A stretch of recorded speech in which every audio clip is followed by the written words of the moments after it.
Assalamualaikum warahmatullahi wabarakatuh. Sobat Eraha sekalian, jumpa lagi kita di channel yang keren ini. Keren cadas ya. Kali ini kita masih membahas soal buzzer atau pendengung ya. Sebagaimana disampaikan oleh jubir Istana Fajrul Rahman, katanya istana tidak punya buzzer ya. Ya, tidak tahu maksudnya buzzer yang seperti apa, karena ini ada yang mengaku sebagai buzzer, yaitu Denny Siregar ya. Wah, ngetop sekali ya. Sama topnya seperti di Abu Janda. Sebagaimana dilansir Kumparan. Denny Siregar, _, buzzer seperti gua baru keluar ketika kadal ingin kuasai dunia. Nggak jelas siapa yang dimaksudnya dengan kadal ya, tapi kita bacakan. Pegiat media sosial Denny Siregar mengaku sebagai buzzer. Hal ini disampaikan Denny dalam akun Twitternya saat menjelaskan makna buzzer. Denny yang mengatakan buzzer adalah pendengung, mengajak para buzzer lain untuk bersatu melawan sosok-sosok yang ingin menguasai dunia. Ia menyebut sosok itu sebagai kadal. Buzz itu dengung. Buzzer itu pendengung, mirip lebah. Bersatu mempertahankan sarang, menyerang ketika diperlukan, jelas Denny dalam akun Twitter Denny Siregar 7. Dan para buzzer seperti gua baru keluar ketika para kadal ingin menguasai dunia. Siapa lagi yang mau melawan keganasan kadal? Para domba, imbuhnya. Denny merasa bangga disebut sebagai buzzer. Ia juga menyinggung sebutan cebong dan kampret kadrun yang selama ini kerap didengungkan di medsos. Di sini mah bangga mau dibilang buzzer atau cebong atau apapun. Kalian gimana? Kenapa enggak bangga dengan sebutan kampret atau kadrun? Merasa terhina ya, terangnya. Tak berhenti di situ, Denny kemudian mempersoalkan pihak-pihak yang kerap adu debat dengan buzzer di medsos. Dari sibuknya mereka menuding buzzer, sebenarnya itu adalah pengakuan bahwa mereka kalah dalam perang narasi di media sosial, tegasnya. Ia juga menyinggung PKS yang memiliki ratusan ribu relawan di media sosial hingga simpatisan FPI yang memiliki banyak akun medsos. Namun menurutnya pihak-pihak ini tak akan menang. Meski PKS katanya sudah sebar 500 ribu relawan medsos, atau FPI yang satu orang punya 35 akun, tetap saja gelombang silent majority yang menang di medan perang. Smiling face with open mouth and smiling eyes, pungkasnya. Ya, sobat era sekalian ya. Sementara ini ada berita yang lainnya ya. Saya mau bacakan juga. Mengungkap ciri-ciri buzzer yang mudah dikenali ya. So, kita baca ya. Belakangan isu buzzer politik kembali ramai diperbincangkan. Penyebabnya ungkapan Presiden Jokowi yang meminta masyarakat mengkritiknya, tapi di sisi lain publik khawatir diserang buzzer. Melihat fenomena ini, sebenarnya kamu tahu nggak sih apa itu buzzer, lalu apa bedanya dengan influencer? Pertama, influencer itu contohnya kalau pemerintah Denny Siregar, Permadi, kalau di oposisi ada Rizal Ramli, Said Didu. Mereka orang-orang yang tiap nge-tweet itu influensial. Ini dalam konteks politik ya, kata pengamat medsos sekaligus founder media Kernel Indonesia Ismail Fahmi saat berbincang dengan Kumparan Jumat 12 Februari. Kata Ismail, influencer bisa menulis sesuatu di media sosialnya atas pemikirannya sendiri dan mereka bahas apa saja, tetapi ketika posting banyak yang merespons. Nanti akan banyak yang retweet, reply, komentar karena dia influential, tutur dia. Kemudian ia menjelaskan soal apa itu buzzer. Perbedaan paling mendasar dengan influencer, buzzer itu kalau dia memberikan opini tidak bersifat mempengaruhi atau influensial. Dia lebih ke buzzing, berisik, mengamplifikasi, membuat lebih ramai. Jadi dia bisa ikut retweet, posting, ngeposting materi yang sudah disiapin. Kalau ada meme disiapin, dia posting, jelas dia. Kalau buzzer biasanya anonim, misalnya fotonya wanita cantik. Kalau influencer lebih jelas, tegasnya. Oh, berarti influencer. Denny Siregar saja tidak tahu bedanya influencer dan buzzer ya.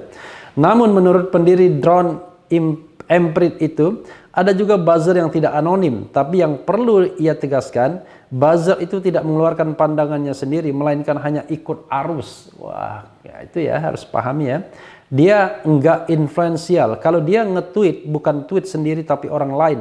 Kalau dia berbayar sudah ada agenda settingnya. Dia juga bisa retweet, komentar, dan bikin ramai deh pokoknya jelasnya. Buzzer RP ada yang tidak.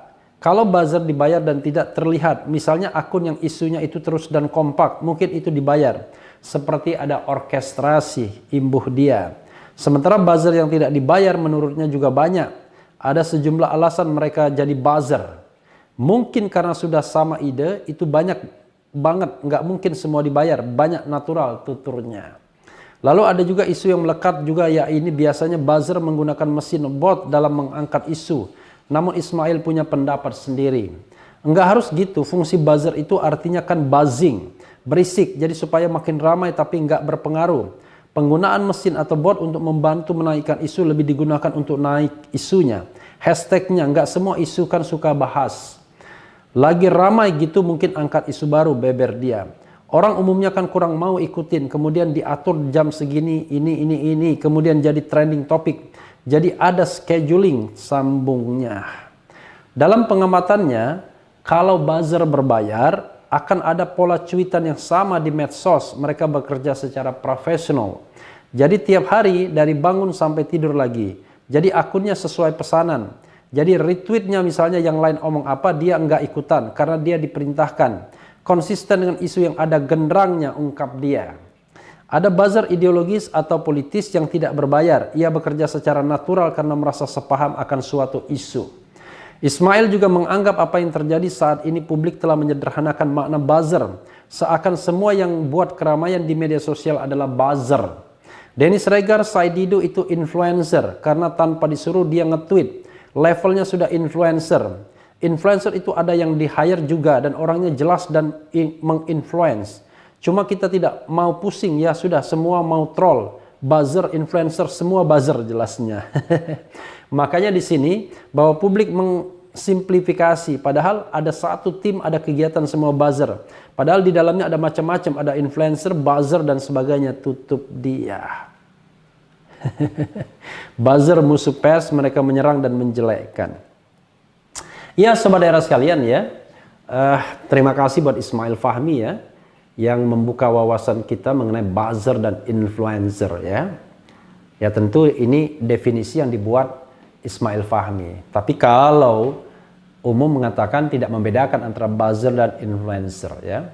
Jadi buzzer itu memang seperti lebah, ngikut. Jadi kalau ada madu apa ya? Kumbang, ada bunga ya, semua di sana datang ke sana ya. Tapi kalau influencer dia menciptakan sendiri isunya, membahas isunya. Ya kalau begitu memang bisa dikatakan orang seperti Denny Siregar influencer karena dia juga membuat konten-konten.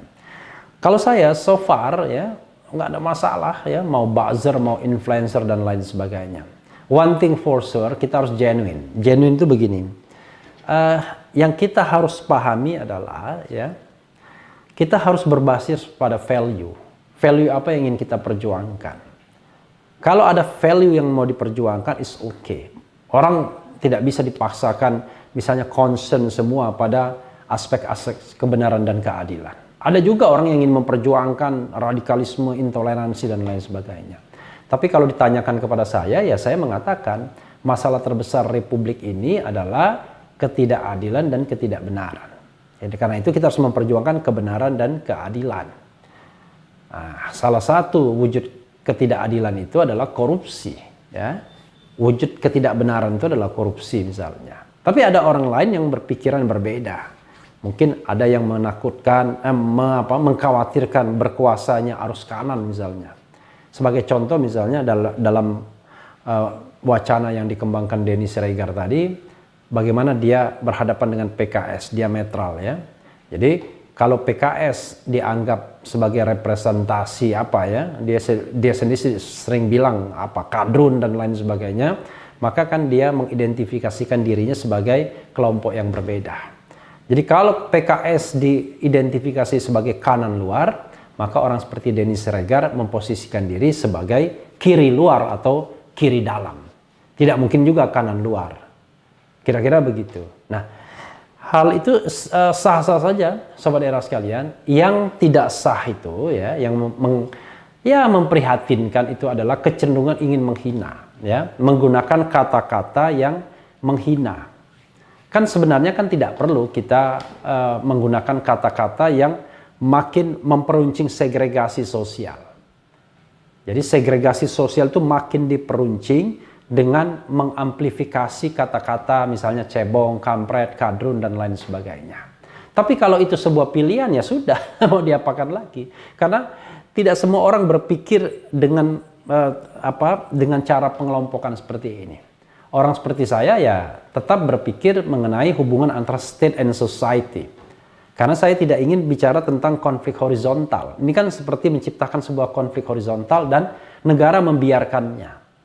Jadi konflik horizontal itu adalah ada kelompok cebong melawan kelompok katakanlah kampret. Ini kan konflik horizontal yang dibiarkan oleh negara. Nah, harusnya negara tidak boleh bersikap seperti itu. Lagi-lagi kritik saya terhadap negara. Saya tidak peduli dengan yang kelompok-kelompok di masyarakatnya atau horizontalnya. Karena dia membiarkan terjadinya segregasi sosial seperti itu secara permanen akibat dari kompetisi politik. Harusnya negara tidak boleh membiarkan itu. Jadi negara tidak perlu bantuan para buzzer atau influencer untuk untuk mengadvokasi kebijakan-kebijakannya. Apalagi kalau para buzzer dan influencer yang suka menggunakan kata-kata yang cenderung menghina misalnya. Jadi justru negara menjadi tidak baik, dicap buruk karena dianggap menggunakan kata-kata sarkastik untuk membela kepentingan dirinya atau membela kebijakannya. Padahal saya katakan negara atau penguasa itu melindungi segenap bangsa Indonesia dan seluruh tumpah darah Indonesia. Jadi negara tidak boleh menjadi negara para pihak tertentu saja. Ya. Kesan seperti itu kan masih terlihat, sobat era sekalian, kalau kita bicara tentang bagaimana lingkaran istana memperlakukan orang-orang yang mengkritik pemerintahan. Ini perspektif, tapi sekali lagi pilihan untuk menjadi apa ya pilihan yang merupakan tanggung jawab masing-masing. Ya, kalau mau jujur, yang paling gampang kan pilihan untuk memuji pemerintah itu paling gampang. Memuji penguasa itu paling gampang. Kenapa? Karena di kekuasaan itulah segala kenikmatan ada. Ya, mereka menguasai resources, ekonomi, finansial, semuanya, sumber daya, sumber alam dan lain sebagainya. Jadi kalau kita memilih untuk menjadi katakanlah pembela penguasa dengan berbagai alasan, ya it's okay, tapi memang pilihan itu adalah pilihan yang paling enak. Pilihan yang memang paling nikmat. Nah, pilihan yang paling bersiko adalah ya menjaga jarak dengan kekuasaan, mau mengkritik kekuasaan. Karena kekuasaan itu punya tangan yang bisa memenjarakan orang, yang bisa menersangkakan orang, yang bisa memproses orang, yang bisa menangkap orang dan lain sebagainya. Sementara kekuasaan non-state tidak punya itu.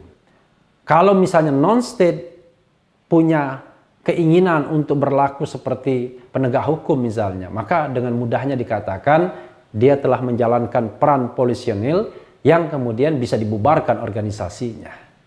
Jadi saudara sekalian, hidup ini adalah soal pilihan ya. Life is a choice. Jadi ya silahkan kita semua memilih di mana kita. Yang penting adalah kita punya tanggung jawab baik secara horizontal kepada sesama manusia maupun secara vertikal kepada Sang Pencipta. Toh dari semua pilihan itu hati nurani kita kan tidak bisa dibohongi. Apakah kita memilih jalan karena kesadaran profetik ya, ataukah karena kita memiliki maksud-maksud tertentu, misalnya soal kenikmatan jabatan, kenikmatan duniawi dan lain sebagainya. Tapi who knows, semua motivasi itu tinggal hati nurani kita yang bisa menjawabnya dan tidak ada orang yang bisa melakukan judgment atas pilihan-pilihan kita. Saudara sekalian, itu saja ya. Dan saya kira tetap ditunggu ya konsep-konsep jelasnya oleh siapapun ya.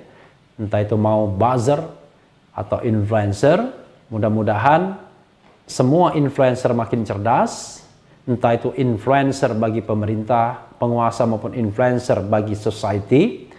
Demikian juga para buzzer makin berkurang kalau definisinya seperti Ismail Fahmi mengatakan mereka itu pendengung, ada orkestrasi dan lain sebagainya. Saya kira mudah-mudahan makin banyak orang bermimikri dari seorang buzzer menjadi seorang influencer. Seorang yang hanya mendengung menjadi seorang yang membuat konsep atau konseptor.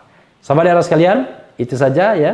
Yang penting tetap di channel ini, karena di channel ini Anda akan dirayu, ditipu, dibaperin, dicecar, diuber pula di jalur khusus. Karena channel ini adalah channel yang mengancam, memeras, dan membenci. Jangan lupa subscribe, like, comment, and share. Cia.